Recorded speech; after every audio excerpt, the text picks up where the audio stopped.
Assalamualaikum warahmatullahi wabarakatuh. Perkenalkan, saya Dwi Febrisa Afandi dengan NIM F1E122042 akan menjelaskan materi pengantar sistem informasi Modul 1 Konsep-konsep dasar Bab 1 Dasar-dasar informasi dalam bisnis dengan dosen pengampu Bapak Tri Suratno Eskom Mkom.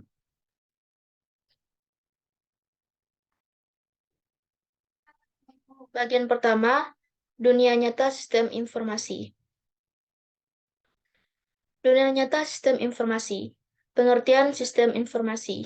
Sistem informasi dapat merupakan kombinasi teratur apapun dari orang-orang, hardware, software, jaringan komunikasi, dan sumber daya data yang mengumpulkan, mengubah, dan menyebarkan informasi dalam sebuah organisasi.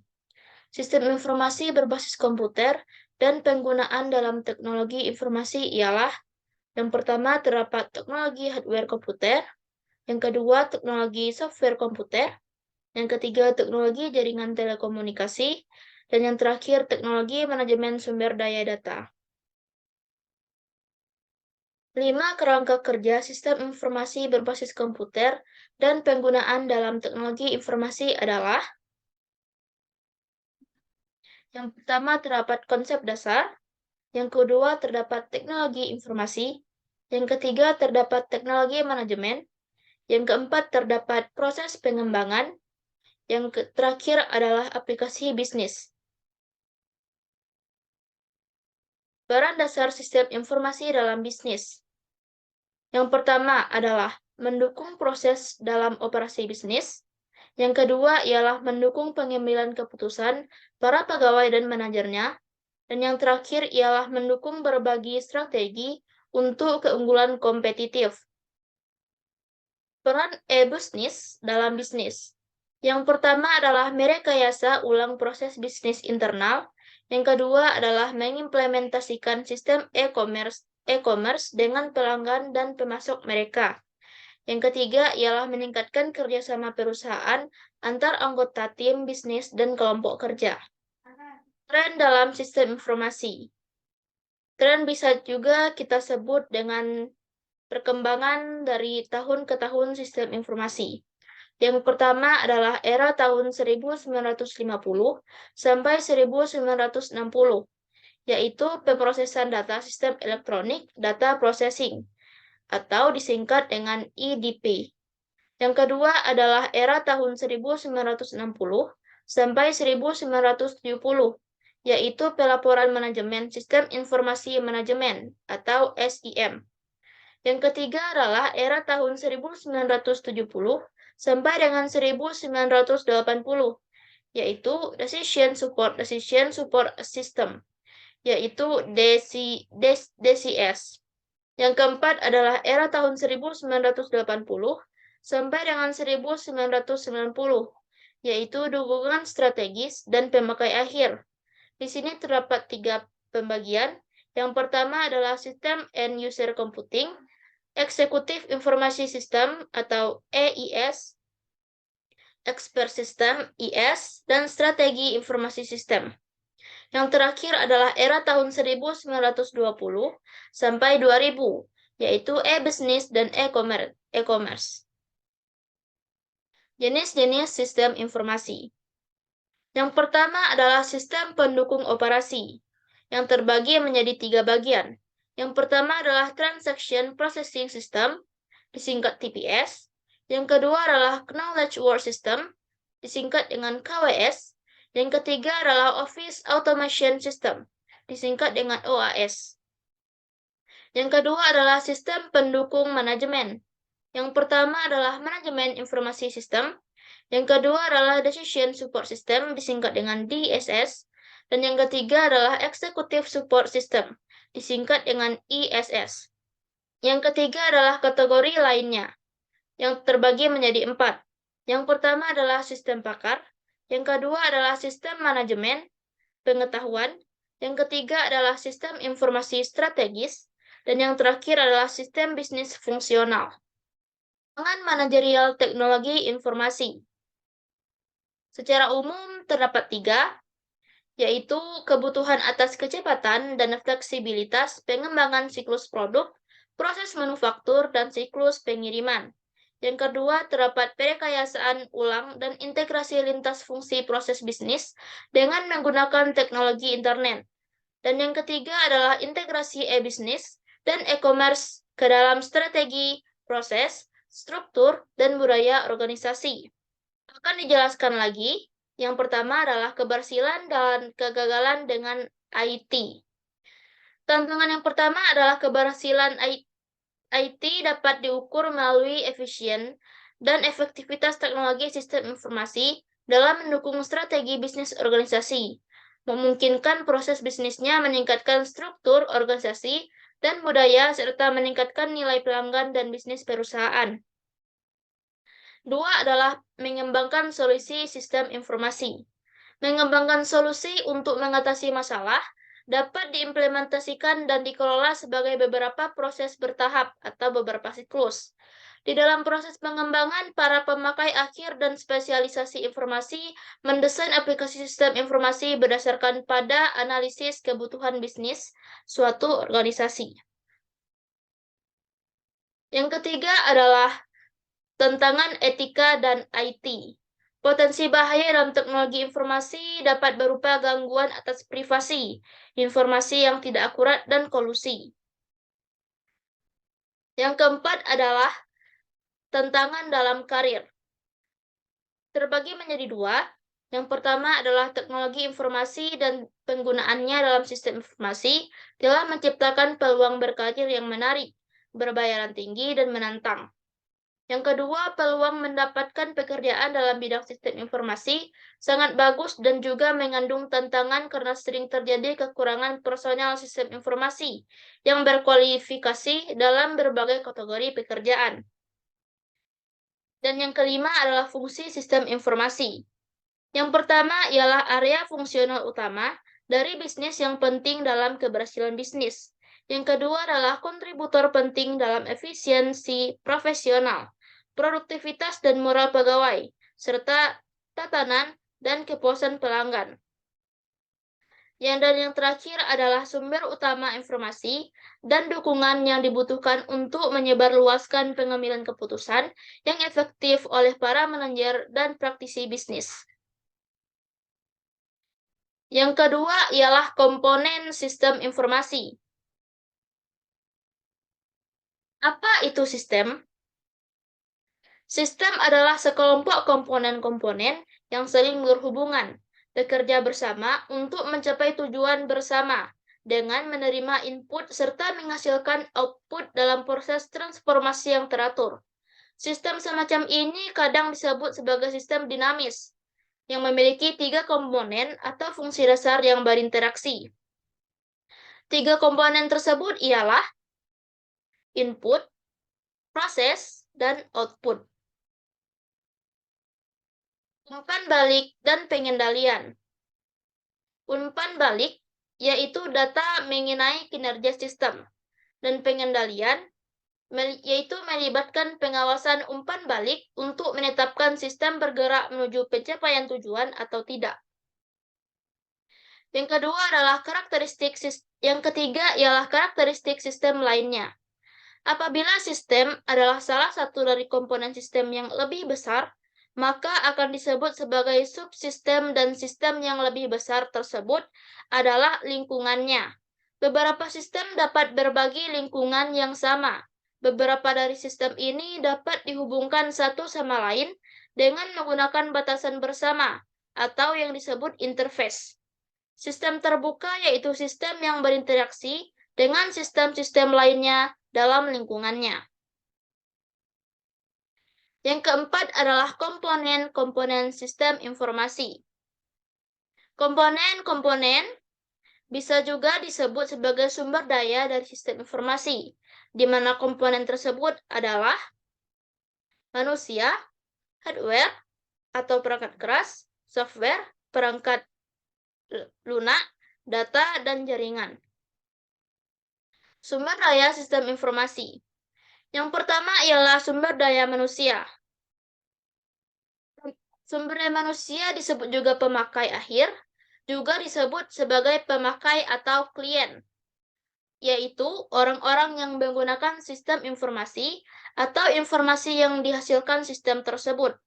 Yang kedua ialah pakar sistem informasi, yaitu orang yang mengembangkan dan mengoperasikan sistem informasi. Yang kedua adalah sumber daya hardware, meliputi semua peralatan dan bahan fisik yang digunakan dalam pemrosesan informasi, contohnya sistem komputer dan peripheral komputer. Yang ketiga ialah software, meliputi semua rangkaian perintah pemrosesan informasi, seperti software sistem, software aplikasi, dan prosedur. Sumber daya data. Data adalah fakta atau observasi mentah yang biasanya mengenai fenomena fisik atau transaksi bisnis. Lebih rincinya, data ialah pengukuran objektif dari atribut atau karakteristik dari entitas seperti manusia, tempat, barang, atau kejadian. Data teks terdiri dari kalimat dan paragraf yang digunakan dalam menulis komunikasi. Data gambar seperti bentuk grafik dan angka, serta gambar video grafik dan video, serta data audio. Sumber daya sistem informasi umumnya diatur, disimpan, dan diakses oleh berbagai teknologi pengelolaan sumber daya data ke dalam. Yang pertama, database yang menyimpan data yang telah diproses dan diatur. Dan yang kedua adalah dasar pengetahuan yang menyimpan pengetahuan dalam berbagai bentuknya, seperti fakta dan peraturan.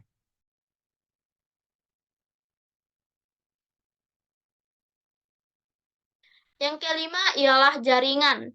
Konsep sumber daya jaringan menekankan bahwa teknologi komunikasi dan jaringan ialah komponen sumber daya dasar dari semua sistem informasi.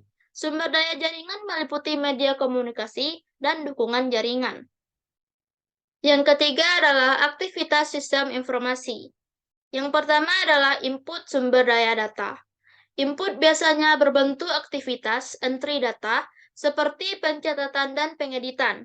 Begitu dimasukkan data ini, dipindahkan ke dalam media yang dapat dibaca mesin, seperti magnetic disk, hingga dibutuhkan untuk pemrosesan.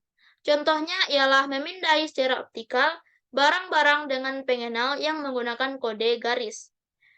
Selanjutnya adalah proses pemrosesan data menjadi informasi.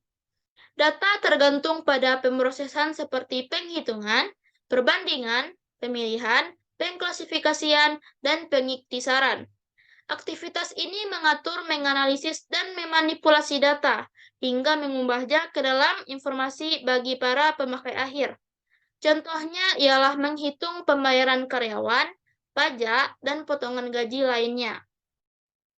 Selanjutnya ialah output produk informasi. Informasi dalam berbagai bentuk dikirim ke pemakai akhir dan disediakan untuk mereka dalam aktivitas output. Contohnya menghasilkan laporan dan tampilan mengenai kinerja penjual. Selanjutnya ialah penyimpanan sumber daya data. Aktivitas informasi, tempat data dan informasi disimpan secara teratur untuk digunakan kemudian. Contohnya ialah memelihara catatan mengenai pelanggan, karyawan, dan produk. Dan yang terakhir ialah pengendalian, seperti menghasilkan sinyal yang dapat didengar untuk menunjukkan entry yang tepat atas data penjualan. Selanjutnya, saya akan menjelaskan studi kasus yang pertama, yaitu Amazon.com, keberhasilan dengan teknologi informasi. Sebelum itu, saya akan menjelaskan secara singkat mengenai teknologi informasi yang digunakan oleh Amazon. Jeff Bezos, dia berpendapat bahwa sebuah perusahaan akan lebih menguntungkan jika menggunakan teknologi dibandingkan dengan lokasi.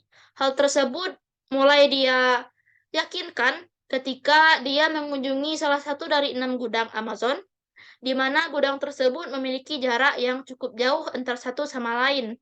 Di sanalah dia memulai keyakinannya mengenai sistem pengoperasional yang secara terkomputerisasi, di mana setiap barang yang terdapat di gudang tersebut seperti CD, perlengkapan rumah tangga, dan yang lainnya menggunakan kode, di mana kode tersebut akan dioperasikan dengan menghubungkan dengan listrik sehingga memudahkan dalam pemilihan barangnya tersebut dan dalam pengirimannya.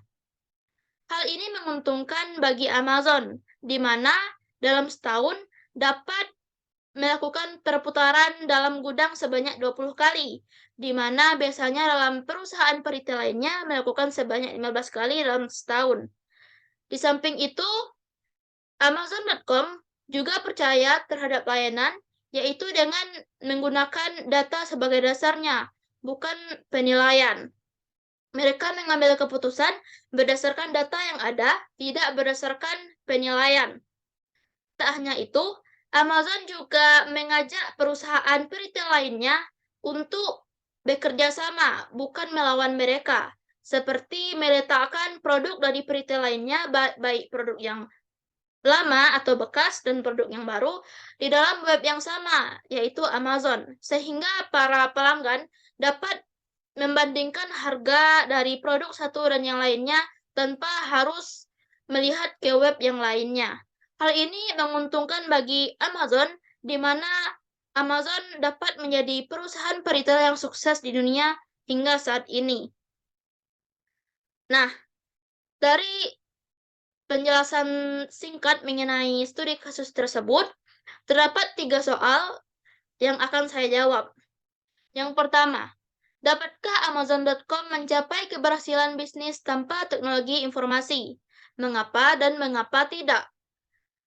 Amazon tidak dapat mencapai keberhasilan bisnis tanpa teknologi informasi. Seperti pernyataan Jeff Bezos, CEO Amazon.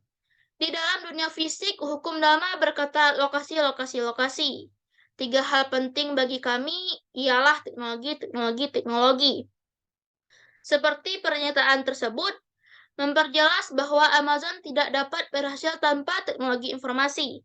Dengan adanya teknologi informasi telah membantu Amazon dalam pengelolaan gudang yang memiliki jarak cukup jauh antar satu sama lain, hingga Amazon dapat meningkatkan kapasitas gudang Findlay hingga 40%, sehingga biaya pengoperasian Amazon menurun 20% dari penghasilan Amazon, menjadi kurang dari 10%.